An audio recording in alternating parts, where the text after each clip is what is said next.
2025 sampai 2009 sampai 2030 ini adalah fase balkanisasi Indonesia. Kapan itu terjadi kan? Ketika ya kan ekonomi kita rapuh, kemudian legitimasi kekuasaan juga rapuh, ya kan? Kemudian penegakan hukum juga rapuh, hak asasi manusia tidak diindahkan. Nah, ini rentan. Artinya apa? Ketika terjadi intervensi asing dalam bentuk apapun, ya entah operasi intelijen, militer, apa intervensi ekonomi, ya kan? Rakyat kehilangan kepeduliannya terhadap kekuasaan. Pak Prabowo sampai saat ini tidak sadar bahwa dia tengah menjalankan blueprint-nya Pak Jokowi. Secara sadar. Secara sadar. Sejak dia dilantik jadi presiden, jadi kebijakannya itu selalu satu bentuk perlindungan terhadap legasi Jokowi yang mengobrak-abrik konstitusi, mengobrak-abrik persatuan gitu loh. Ketimpangan yang melebar ditutupi oleh Presiden Prabowo dengan slogan persatuan, ya kan? Saya katakan secara tegas, ini adalah suksesi periode ketiga Jokowi. Kita sebagai rakyat meminta dengan sangat kepada Pak Prabowo untuk lebih melihat rakyat dibanding Jokowi misalnya. Background Prabowo, dia itu tidak pernah jadi rakyat kan. Bagaimana dia mampu berpikir seperti rakyat, mampu merasakan kepedulian rakyat? Susah. Dulu di sini pernah ada nama negara besar namanya Indonesia, tapi rusak karena pejabatnya rusak.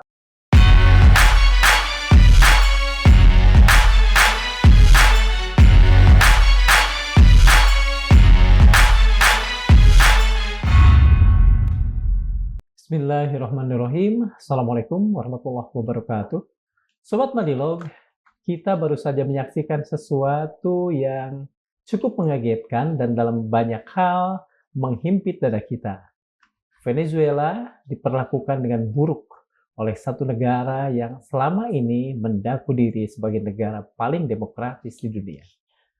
Memang kesombongan Amerika bukan baru terjadi beberapa kali ini, tetapi dari abad ke-19 bahkan, dalam bukunya Alexis Tocqueville mengatakan bahwa Amerika memang negara yang saat itu juga sudah dikenal sombong.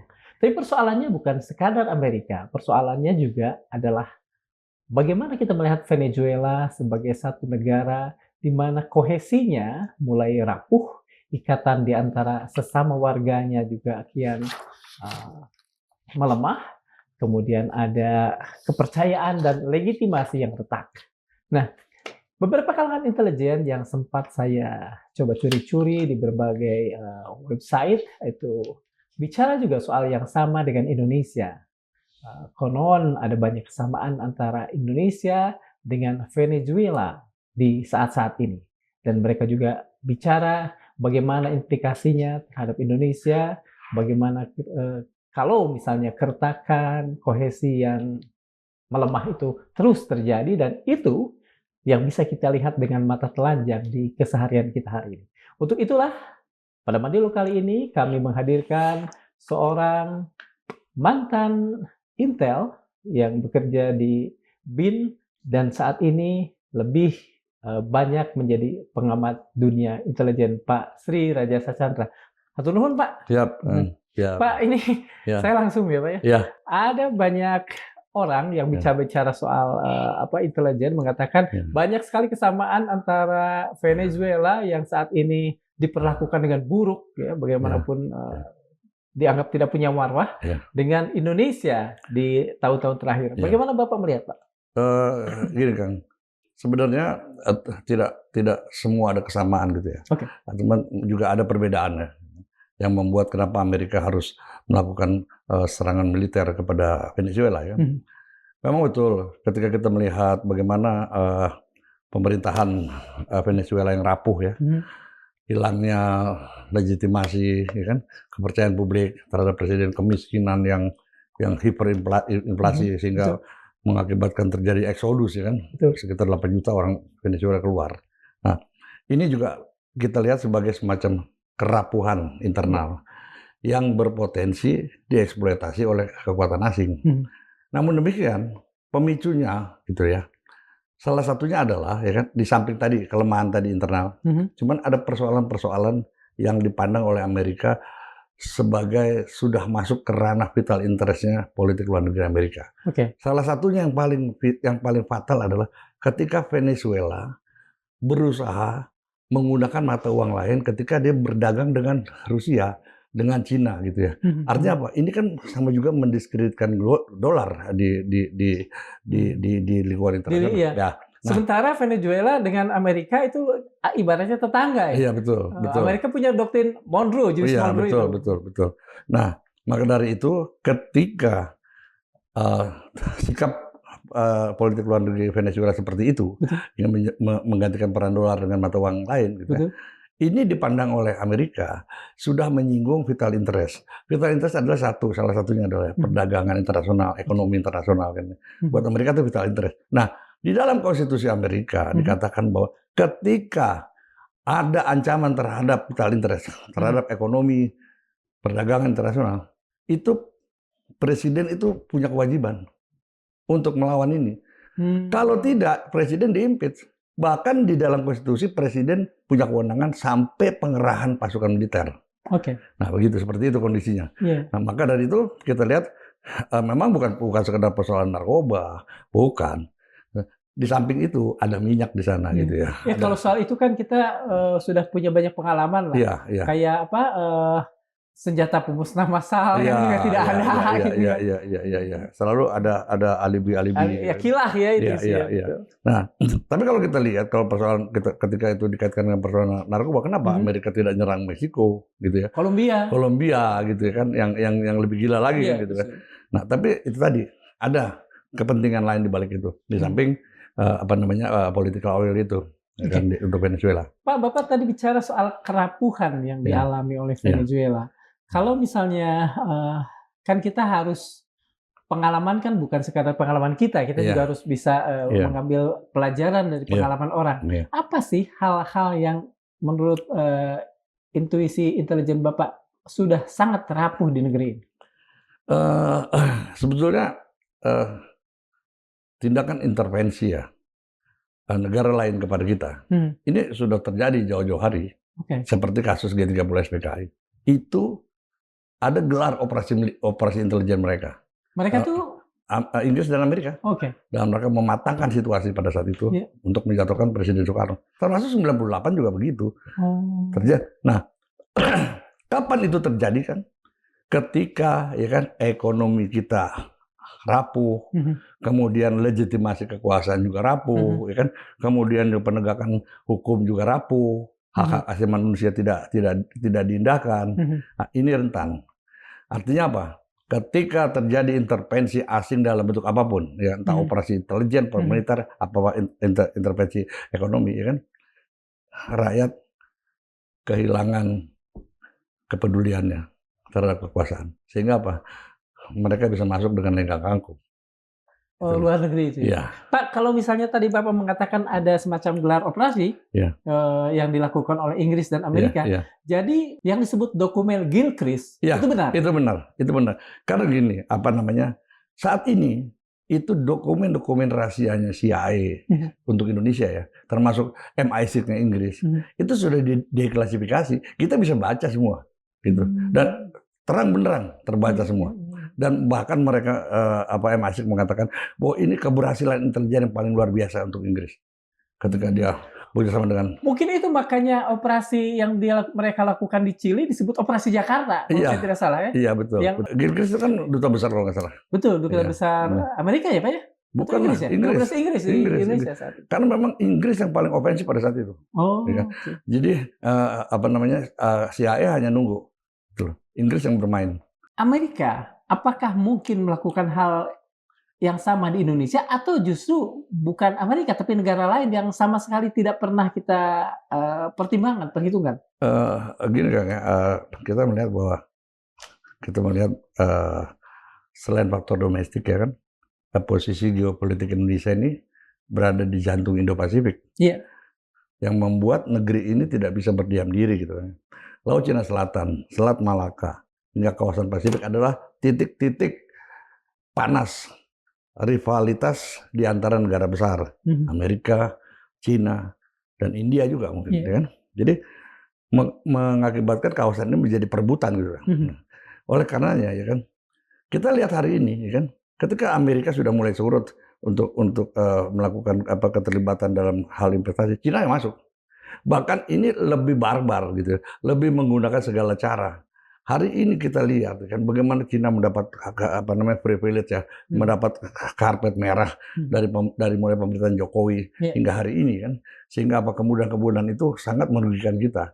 Contohnya yang terbongkar kasus IMEI kemarin, kemudian pabrik-pabrik baja. Ada pernyataan presiden kalau dengan Cina bla bla bla. Ya, itu akhirnya begitu, kan akhirnya begitu.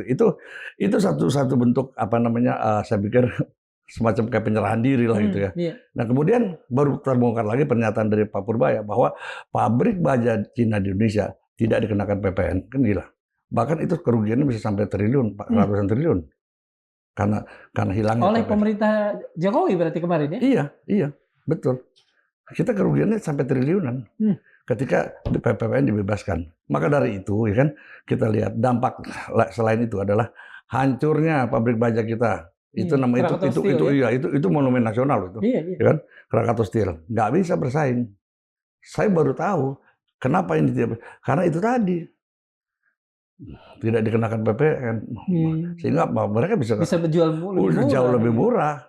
Makanya kemarin tuh ada dan gilanya mereka beroperasinya di sini lagi. Di Indonesia, pabriknya di Indonesia. Dengan bahan dari Indonesia juga. Iya semuanya. Itu kebanyakan dijual keluar.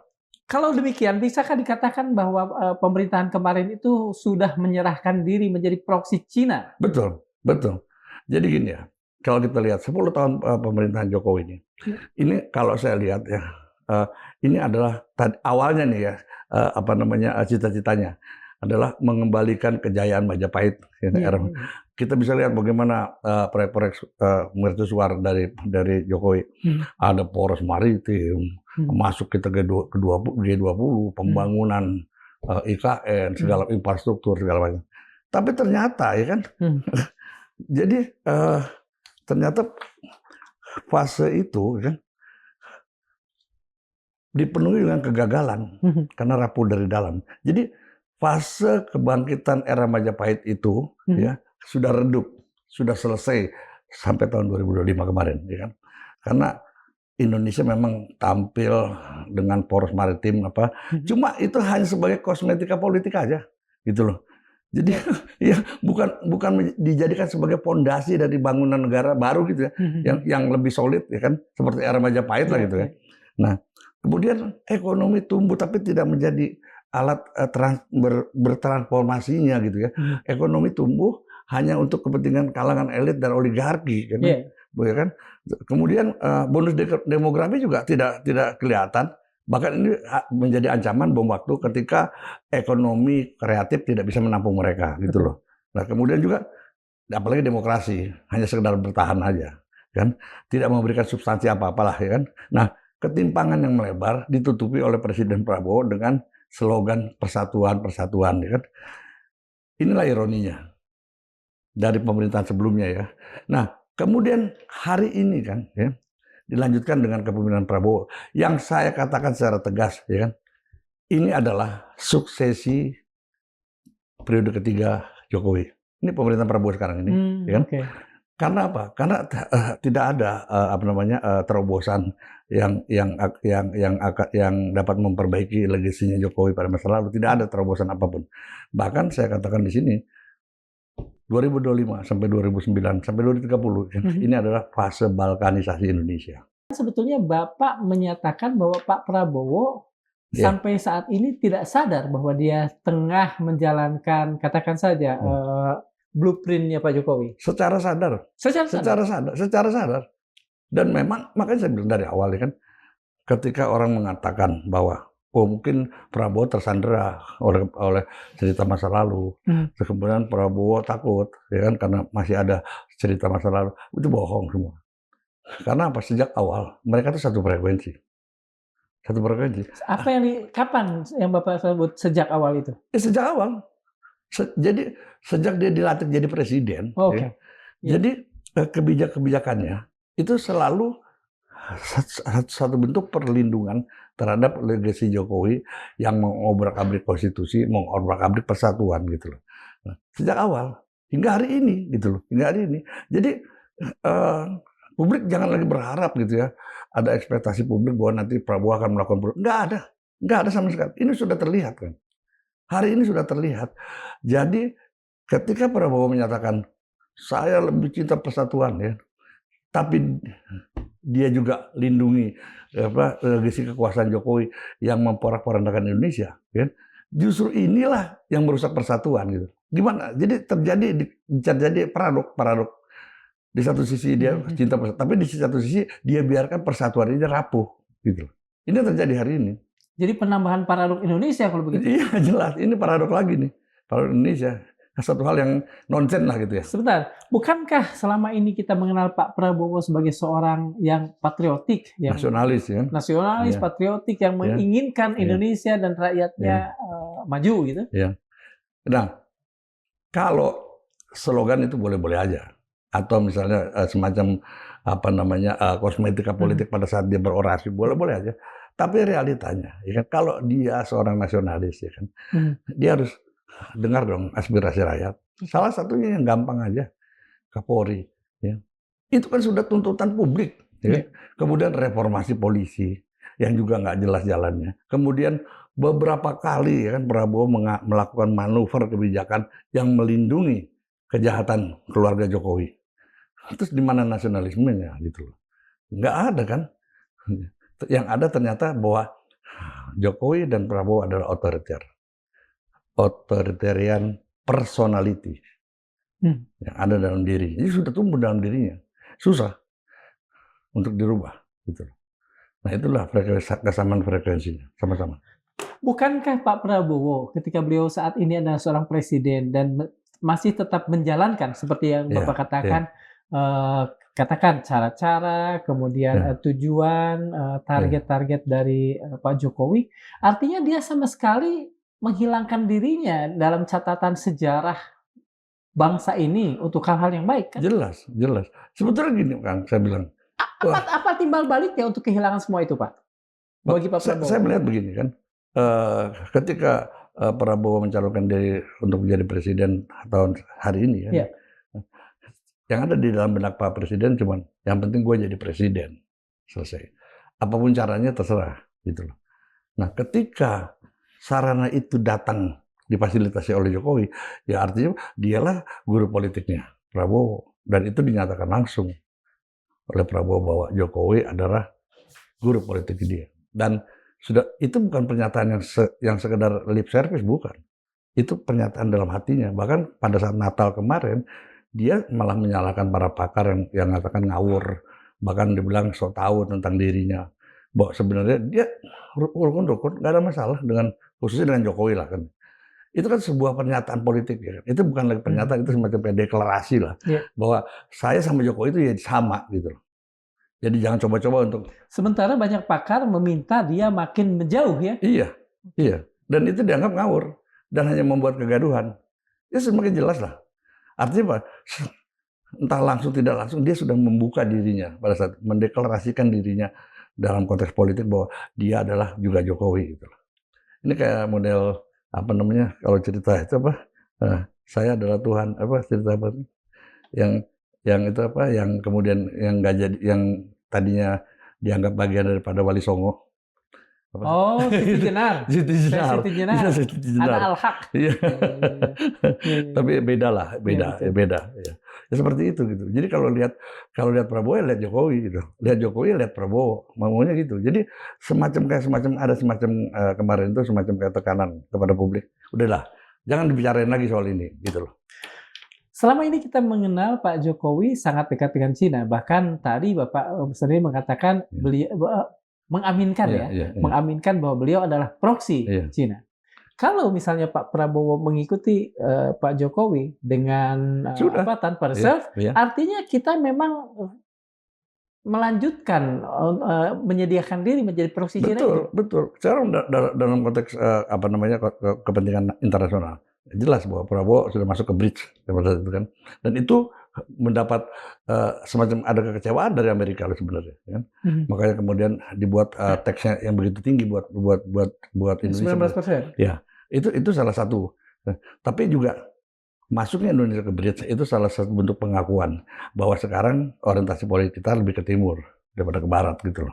Nah itulah salah satunya Cina ini. Dalam perhitungan Bapak, apakah ada yang memang mengharuskan atau sisi-sisi yang rasional ketika Pak Prabowo membawa ini lebih ke timur dibanding ke barat? Iya, semua ini terjadi karena legasi kekuasaan Jokowi masa lalu yang harus dilanjutkan oleh Prabowo. Nggak bisa enggak gitu loh. Sehingga apa? Seperti pakai kacamata kuda gitu loh. Mengapa Bapak mengatakan memakai tadi frase tidak bisa tidak? Emang tidak ada? Ini kan apapun sebetulnya sebuah kondisi Iya. berdatang kepada manusia. Manusia kan tidak bisa mengatakan itu tidak bisa dilawan, tapi Iya. kan bisa juga dilawan. Tapi yang jelas. Tidak taken for granted gitu. Iya, nggak artinya begini.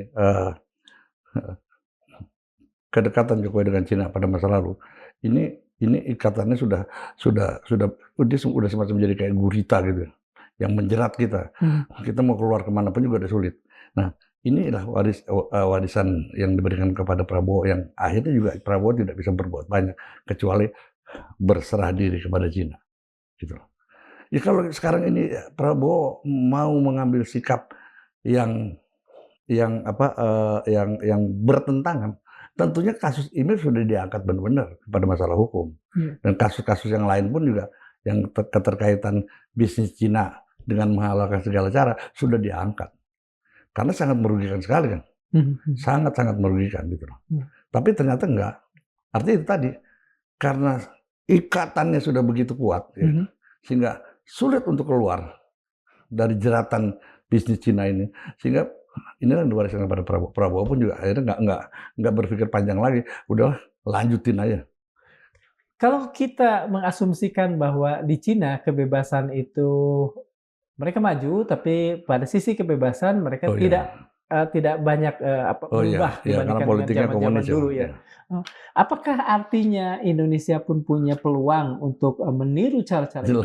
Ya kalau kita lihat dari mulai diterapkannya KUHP kan, terus kemudian juga regulasi-regulasi yang ada. Gitu.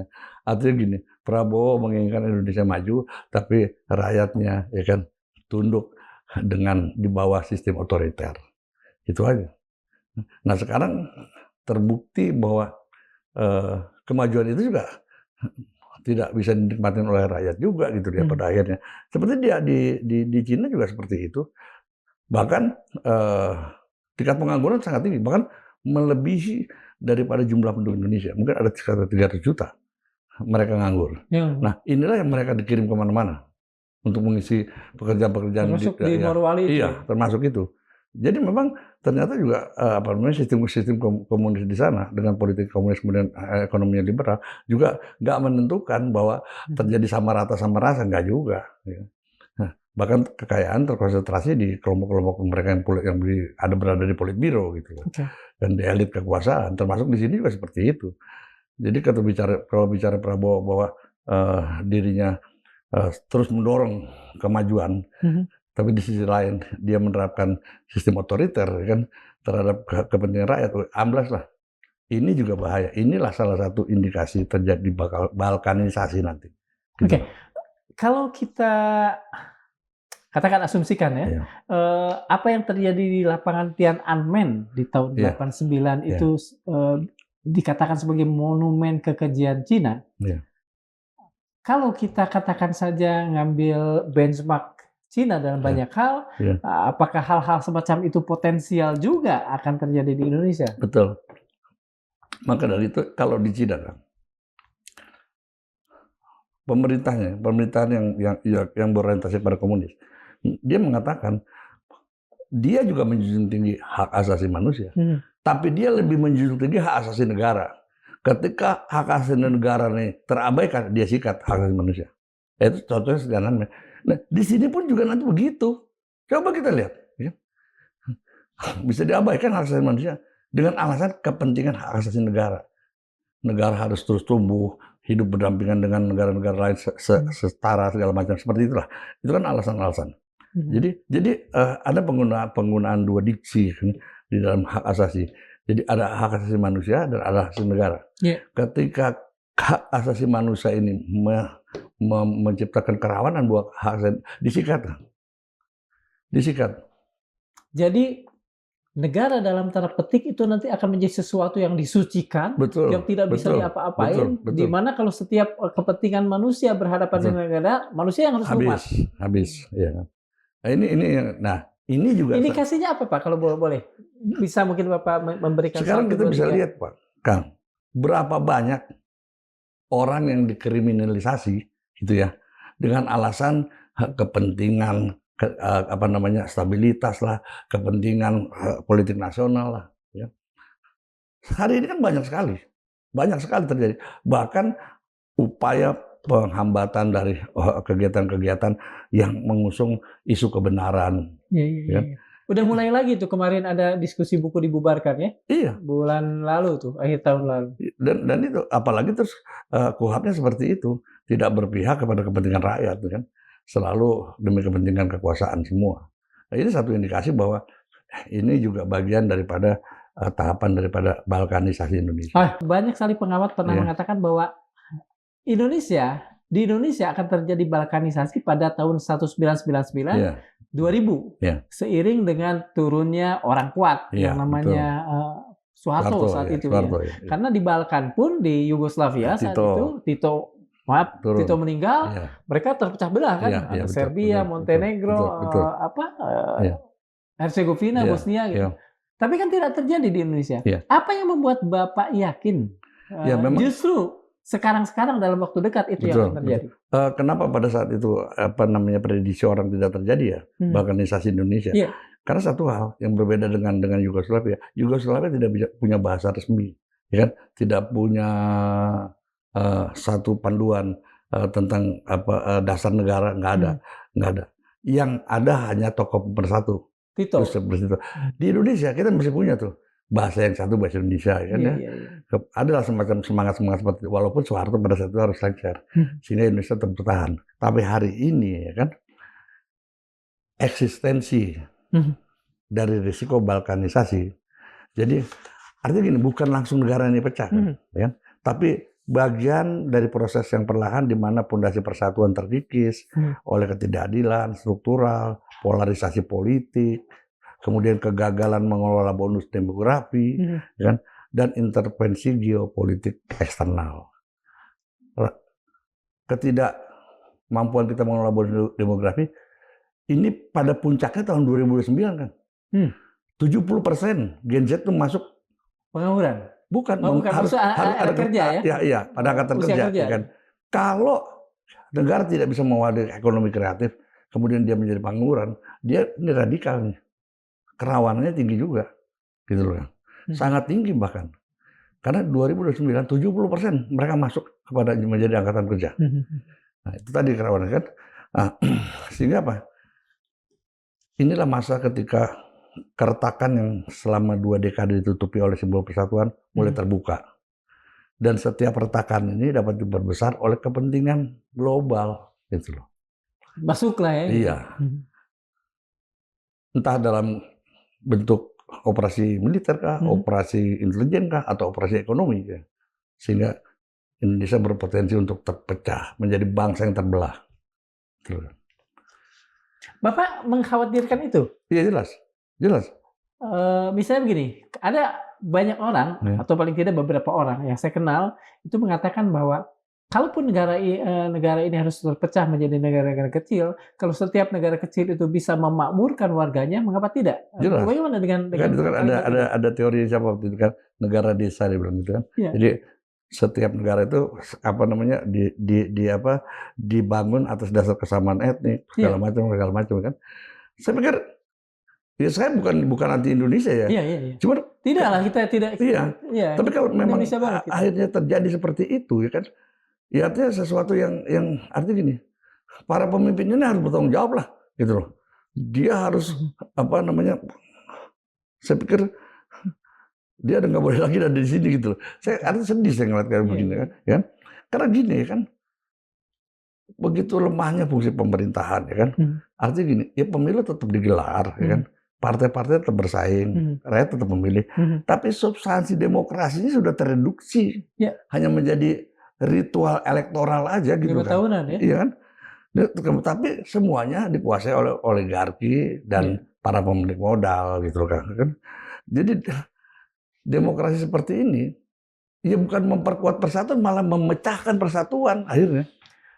Nah, oligarki, kita bicara oligarki nih Pak ya. Kalau ini sesuatu yang tidak kita inginkan. Kalau misalnya Indonesia terpecah-pecah menjadi negara kecil seperti Balkan, Republik Aceh, Republik Sumatera Utara, bla bla bla dan sebagainya. Apakah oligarki akan tetap untung atau dia sebetulnya lebih menginginkan Indonesia dalam kemiskinan bersatu dalam sebuah nama NKRI dan mereka bisa mengeruk seluas-luasnya dengan satu pemerintahan? Sebenarnya gini kan, kondisi seperti tadi, kondisi yang tidak menguntungkan tadi, itu juga sebetulnya tanpa disadari oleh oligarki dan pemilik modal gitu. Karena gini, publik tidak langsung melakukan pemberontakan, tapi mereka tarik kepatuhan mereka terhadap negara secara senyap, ya kan? Inilah bentuk disintegrasi paling berbahaya, tidak dramatis, tidak heroik, dan sering tidak terdeteksi oleh instrumen keamanan tradisional, keamanan konvensional gitu. Jadi ini semua tidak terdeteksi ini kan. Kemudian negara juga tidak punya kemampuan daya pulih terhadap kondisi yang sudah berjalan ini. Pada satu titik tertentu negara tidak punya daya pulih, bubar gitu loh. Jadi sesuatu yang terjadi ini tanpa mereka sadari. Jadi apa yang mereka lakukan hari ini, oligarki kah, pejabat busuk kah, segala macam, ini membangun suatu kesalahan kecil demi kesalahan akumulasi kan. Terjadi akumulasi nanti kan, di mana terjadi disintegrasi secara senyap gitu loh. Nah, ini bahaya nih, ya kan? Paling bahaya gitu loh. Jadi maksud disintegrasi secara senyap adalah namanya tetap Indonesia, NKRI masih ada, tetapi kohesi satu dengan sama lain nggak ada gitu. Nggak begini kan. Contohnya sekarang ini, ya sudah muncul upaya referendum dari Aceh. Kan? Itu kan tuntutannya, yang tanpa disadari oleh pusat, ya kan? Tuntutan terjadi disintegrasi melalui referendum. Nah, kalau ini terjadi, ini akan kayak kasus domino, kan? Di mana sudah ada Riau Merdeka, Bali Merdeka, semua ada. Karena setiap wilayah punya kekecewaan mereka sendiri. Iya, apalagi sekarang ini kan kita lihat kan ditariknya anggaran daerah, kemudian 30% ya, dipangkasnya dana desa. Ini kan menciptakan konflik pusat daerah semakin kuat. Dan ini rawan, sangat rawan sekali. Sangat rawan. Hari ini kita tidak punya figur pemersatu, ideologi pemersatu. Nggak ada sekarang, mana ada. Pancasila bohong. Tokoh apalagi? Apalagi tokoh, ya kan? Sekarang presiden aja nggak dipercaya udah. Ya. Udah jadi bahan main-main, apalagi wakil presiden. Ini yang bahaya kan. Seperti misalnya muncul riak-riak referendum. Ini jangan dianggap sepele gitu. Jangan dianggap sepele. Karena begitu nanti terjadi, kan, kita nggak punya lagi daya pulih. Atau daya imun kita nih sebagai negara nggak ada lagi, lepas bisa. Mengerikan sekali, benar.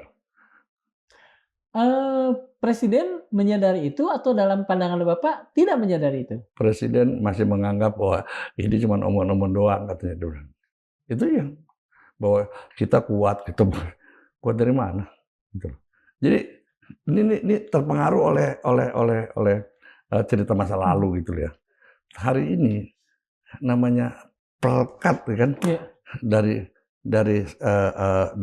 bangsa ini untuk menjaga kedaulatan negara ini semakin aus, semakin rentan gitu loh kan. Apalagi kalau kita lihat kemarin, ya kan, lambatnya penanganan bencana untuk 3 wilayah itu tekanannya kuat sekali kan, kuat sekali. Bahkan sampai muncul, ya kan, nggak usah pakai Indonesia lah, ya kan, biar negara lain aja yang bantu. Itu kan sudah satu indikasi bahwa tidak ada lagi kepercayaan kepada negara ini, kepada penguasa ini gitu loh kan. Pak, Seingat saya di tahun 92 lalu itu Iya. ada muncul satu buku dari bukan Konichi Ome, dari Francis Fukuyama. Oh iya, Judulnya Trust, iya, yang mengatakan bahwa trust atau kepercayaan itulah yang menjadi perekat iya, bangsa kayak gitu. bangsa betul. Nah, dalam pandangan Bapak, nanti juga saya akan tanya argumentasinya ya. Sebetulnya masih seberapa kuat trust yang ada di bangsa ini, di antara saya dengan Bapak, di antara Iya. semua gitu, warga terhadap negaranya? Ya kalau saya melihat begini, dalam konteks bicara soal ikatan kedaulatan ya, ya kita masih terutama generasi yang saya nih sekarang masih diikat oleh adanya kesamaan sejarah masa lalu ya. Tapi buat generasi sekarang dia tidak pernah merasakan seperti apa sih dulu gitu ya. Itu cuma dongeng aja buat Iya, mereka ya? dianggap cuma dongeng gitu loh. Kalau dulu kan kita diikat oleh satu kawanan sosial ya kan. Iya. Karena itu tadi sama-sama sulit, sama-sama susah berkomunikasi. Kalau ketemu juga hanya dengan janji, pasti ditepati gitu kan. Nah, ini terakumulasi menjadi satu ikatan nilai kan. Adanya kedekatan. Tapi sekarang nggak ada lagi. Mereka benar-benar individualistis, kan? Mereka asik dengan dirinya sendiri. Coba bisa bayangin, mengerikan ke depan. Kan? Bahkan kalau kita lihat kan pernyataan kunci sekarang nih, apakah bonus demografi ini akan menjadi kekuatan baru buat kita atau penghancur? Ya, bom waktu kan. Atau justru menjadi pondasi bagi lahirnya sebuah negara baru yang lebih matang kan gitu ya. Kalau bonus demografi ini dikelola secara apik lah ya, bahwa pemerintah menyiapkan ekonomi kreatif buat mereka segala macam. Kalau enggak, selesai. Ini akan jadi bom waktu buatnya. Jadi memang kita seperti Venezuela terakhir kan dihadapkan oleh krisis yang multidimensional, ya. Bukan hanya kebijakan dalam negeri, tapi kebijakan luar negerinya juga udah salah kaprah gitu loh, yang memicu kemarahan negara adidaya. Nah di kita juga begitu kan. Akhirnya nanti kan ketika tekanan begitu kuat terhadap China ya. Apa kebijakan luar negeri kita yang katakan saja agak bukan menyulitkan ya, agak membuat entah kekuatan-kekuatan dunia tidak terlalu oke? Sekarang kita lihat kan, kita ini sekarang sudah mulai bergeser daripada kebijakan politik luar negeri yang bebas aktif. Ketika kita sudah memilih BRICS, ya kan, sebagai blok ekonomi kita, ya kan? BRICS itu ya? Iya, ini kan sudah seperti Indonesia sudah mengambil sikap, gitu loh. Nggak ada lagi namanya non-blok gitu ya, yang ada blok-blokan.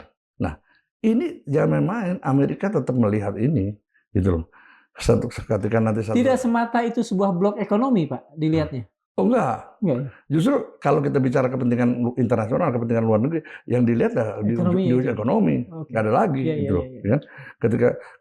Ketika kepentingan ekonomi kita lebih condong kepada satu negara besar lain, yang negara besar lain pasti akan resah. Gitu loh. Apalagi sekarang bahwa pertumbuhan itu milik Pasifik. Jadi apa sebetulnya yang seharusnya dilakukan oleh Presiden untuk katakan saja membuat negeri ini aman lah gitu dari cawe-cawe yang merugikan dari pihak luar? Saya melihat gini, seharusnya Presiden lebih berpikir bahwa inilah saatnya kerja bakti, ya kan? Pesta sudah usai gitu. Selesaikan persoalan-persoalan yang menyangkut hajat hidup rakyat. Jangan terus ini dibiarkan, ya. Justru dia asik, ya kan, dengan membangun kekuasaan, mengadopsi legasi kekuasaan lama. Ini yang bahaya kan, ya. Sehingga apa? Akumulasi dari terabaikannya aspirasi publik, ya kan, terabaikannya penegakan hukum, ini akan menjadi kemarahan, dan kemarahan rakyat pada saat itu nanti kan itu sudah terjadi sudah merupakan satu multidimensional persoalan yang tidak lagi bisa diselesaikan oleh negara. Ketika negara gagal untuk melakukan perbaikannya. Jadi ini juga kita semacam kayak maraton nih kan. Ya kan? Pada saat itu tertentu ya kan, begitu ini terus berjalan ya kan, kemudian negara tidak mampu melakukan tidak punya sikap deterrence ya, terhadap akumulasi ancaman yang terus-menerus berjalan selama ini dilihat kecil, tapi di titik tertentu habis gitu. Benar.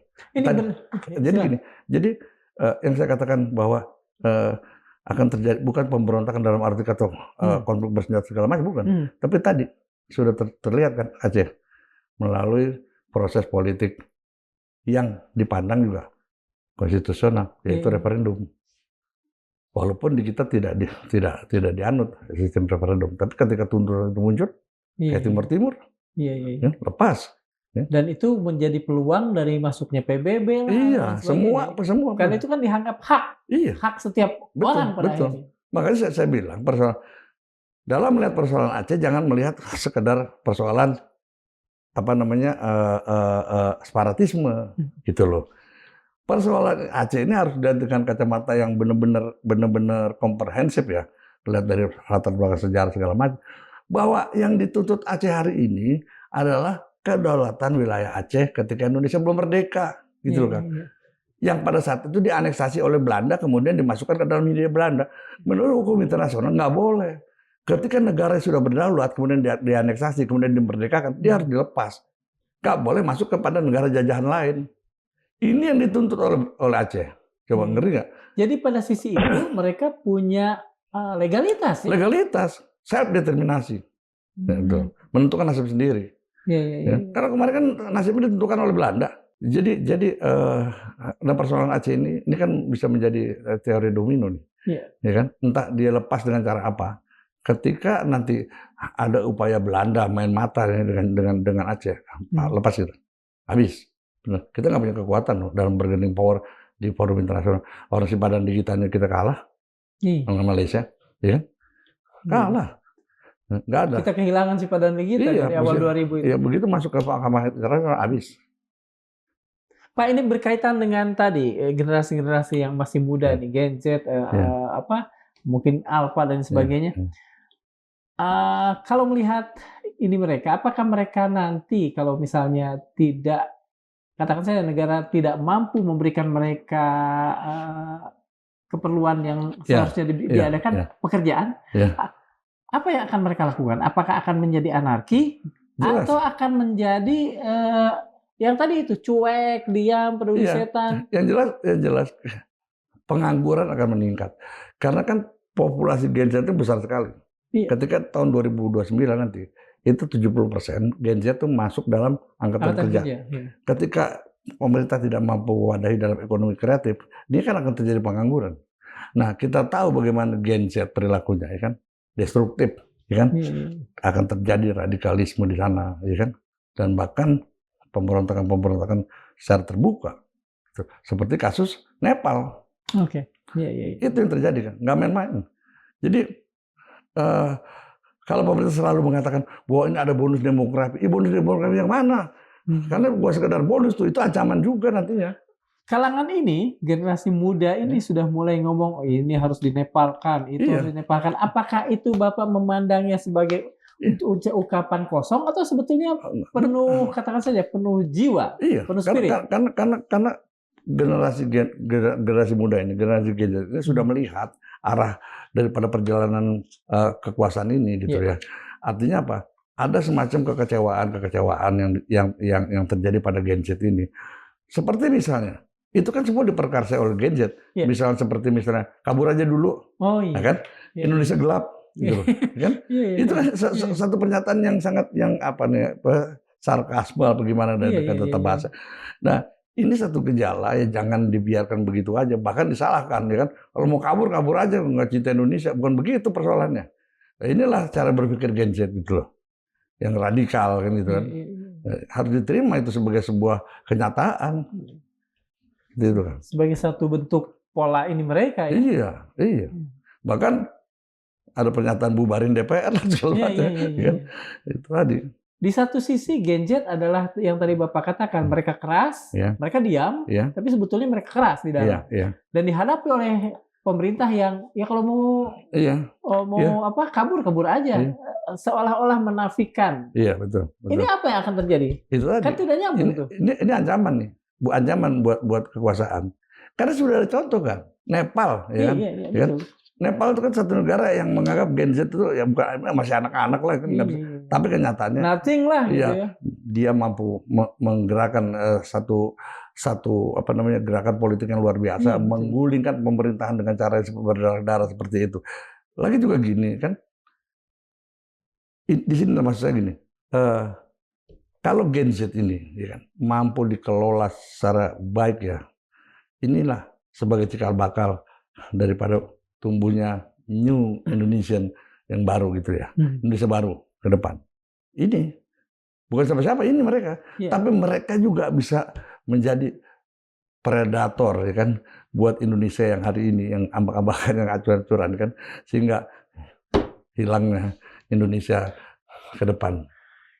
Dengan melihat Gen Z dengan karakter dan perilakunya di satu sisi dan pemerintah dengan karakter dan perilakunya di sisi yang lain, Bapak melihat 20 tahun yang akan datang apa yang paling mungkin terjadi? Jangan 20 tahun yang akan datang kan. Ya. Dari 2030 besok. Ini akan terjadi nih. 2030 berarti tinggal 4 tahun lagi. Iya, tinggal 4 tahun lagi. Artinya apa? Gen Z ini tidak bisa dihadapkan oleh kekuasaan yang otoriter, nggak bisa. Nggak bisa. Karena mereka punya gaya hidup sendiri yang juga tidak bisa diusik nih oleh generasi lama gitu loh. Apalagi terus kemudian pendekatan politik otoriter udah nggak bakal ketemu. Nanti tanggal 2030 ini akan muncul menjadi sebagai kekuatan perlawanan. Kalau begitu apa yang kemudian diungkap di Ghost Fleet yang sempat juga disitir oleh Pak Prabowo bahwa Indonesia akan bubar atau paling tidak mengalami persoalan-persoalan yang serius di 2030 itu kemungkinan terjadi ya? Dan ironinya penyebabnya dia gitu loh. Gitu loh, ya kan? Jadi dia memprediksi di mana dia ada di situ gitu. Kalau itu terjadi, nauzubillah min dzalik, 2030 Indonesia dalam keterancaman. Iya. Apakah kita bisa menyalahkan itu pada dua figur? Jelas. Jokowi jelas, sebagai peletak dasar dan Pak Prabowo meneruskannya. Iya. Jadi ini kan dari mulai terutama khusus periode Jokowi. Ini kan akumulasi semua kan. Ya kan? Akumulasi ketidakpercayaan publik, akumulasi beban fiskal, akumulasi ekspektasi publik yang tidak pernah tercapai. Ini menjadi satu kayak bola salju yang terus membesar gitu loh. Sementara para pemimpin, para penguasa masih menganggap bahwa ini rakyat kecil. Kan? Padahal sesuatu yang besar terjadi karena pembiaran daripada persoalan-persoalan kecil. Gitu loh. Apa yang bisa membuat salah sangka seperti itu? Penguasa, ini cuma rakyat kecil. Apakah artinya intel penguasa buruk sekali? Ya bukan itu saja, tapi sekarang ini kita lihat bagaimana perilaku penguasa ini lebih bersikap sebagai raja, gitu. Artinya pengaruh kekuasaan Jawa masih sangat kuat melekat di sini. Kita lihat bagaimana kerajaan-kerajaan Jawa pada masa lalu, ketika dia menjadi sesuatu yang besar, ya kan? Tidak ada lagi lawan politik Mataram tidak ada lagi lawan politik tidak ada lawan yang potensial. Yang dia lihat teman dia sendiri, rakyat sendiri disikat habis. Seperti Abang Kurat membunuh 6.000 ulama ya itu. Kemudian Majapahit Ubinnya udah ketemu kemana? Begitu dahsyatnya, ya kan? Ketika kekuasaan Jawa itu berkonflik, habis. Nah ini yang terjadi. Kayak zaman Soeharto juga begitu kan? Iya. Kan semua sudah di tangan Soeharto. Yang dia lirik siapa? Kan? Boni Berdani ya. Begitu juga nanti ke depan gitu loh. Selalu terjadi seperti itu. Nah ini pengaruh culture kekuasaan Jawa masih sangat kuat di dalam diri Prabowo dengan apalagi Jokowi gitu loh. Yang masih menganggap pada zaman 10 tahun ini adalah eranya kebangkitan Majapahit. Ternyata gagal gitu kan. Yang terjadi malah fase Pahitnya aja yang ada ini fase balkanisasi yang terjadi akhirnya, ya kan, perpecahan. Ya memang ini nggak bisa dihindari kan. Kalau kita sudah berada di tubir jurang kehancuran 2030 kan sebentar lagi ya, cuma 4 tahun. Apa yang seharusnya segera diyakini dan kemudian segera diubah oleh pemerintahan saat ini? Pengalihan kekuasaan, peletakan kekuasaan dari kekuasaan lama harus melalui tekanan seluruh rakyat, ya kan? Tanpa kekerasan awalnya gitu loh, ya kan? Dan ini harus sadari, kalau misalnya Prabowo ada seorang negarawan, dia akan terima ini. Dia akan mendahulukan kepentingannya Tanpa bangsa itu, ini. bukankah bisa misalnya kita sebagai rakyat meminta dengan sangat kepada Pak Prabowo untuk lebih melihat rakyat dibanding Jokowi misalnya? Bisa nggak? Masalahnya begini kan, ya. Kita melihat background Prabowo, dia itu tidak pernah jadi rakyat kan. Bagaimana dia mampu berpikir seperti rakyat, mampu merasakan kepedulian rakyat? Susah. Kita lihat bagaimana Allah menciptakan para nabi dan rasul. Semua berangkat dari kesulitan yang luar biasa.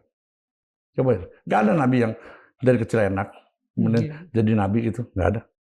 Nah ini sudah pakem nih, ya kan? Model kepemimpinan ya, yang dibentuk oleh satu perjalanan alam gitu ya. Nah sekarang kita bisa berharap apa dari seseorang yang masa kecilnya selalu senang, ya kan? Tidak pernah berpikir susah, ya kan? Selalu enak. Coba, nggak ada. Coba baca aja biografi orang-orang besar dunia, nggak ada kan? Namanya pemimpin dunia pasti hidupnya susah, nggak ada yang nggak susah. Coba kita lihat. Dan itu memang sudah digadiskan seperti itu gitu loh. Kita bukan kembali kepada persoalan apa yang sangat mistis gitu, enggak. Tapi kenyataannya seperti itu. Tapi kan bisa kemudian pengalaman yang tidak dirasakan itu diganti dengan empati yang besar, kan bisa kan Pak? Empati pada rakyat miskin, empati pada empati dan ingin mewujudkan keadilan, kan bisa begitu nggak? Ya artinya gini ya, itu kan seperti kayak misalnya kita kan sosialisasi nilai kita dibangun dari pengalaman dari masa kecil hari ini kan terbentuk nih kan hari ini. Mungkin kalau kita dulu juga tidak pernah mengalami sulit, hari ini juga kita tidak pernah merasakan, ya kan? Apalagi berempati gitu loh, ya kan?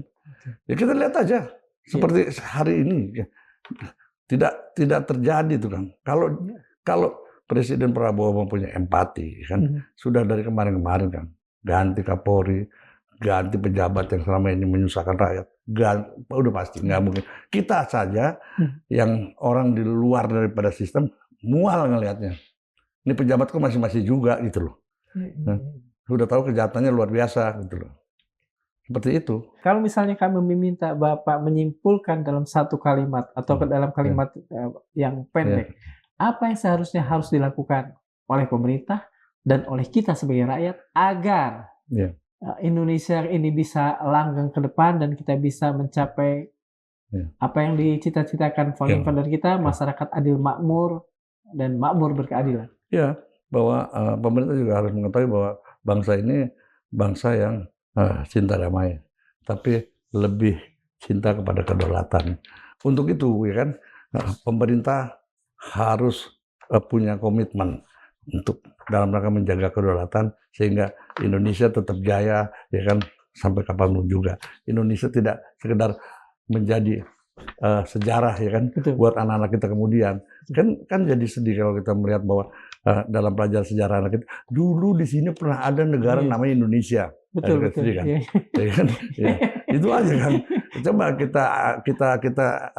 kita angkat rasa keindonesiaannya para pejabat dari sisi situ. Suka nggak atau marah nggak dia ketika nanti anak-anak cucu mereka dalam pelajaran sejarah, dulu di sini pernah ada nama negara besar namanya Indonesia, tapi rusak karena pejabatnya rusak, gitu loh. Jangan sekali-sekali meninggalkan sejarah, ya kan? Jas merah. Sejarah Indonesia. Kalau kita tidak ingin melihat Indonesia tinggal sejarah nantinya, gitu loh. Itu aja. Mudah-mudahan tidak terjadi.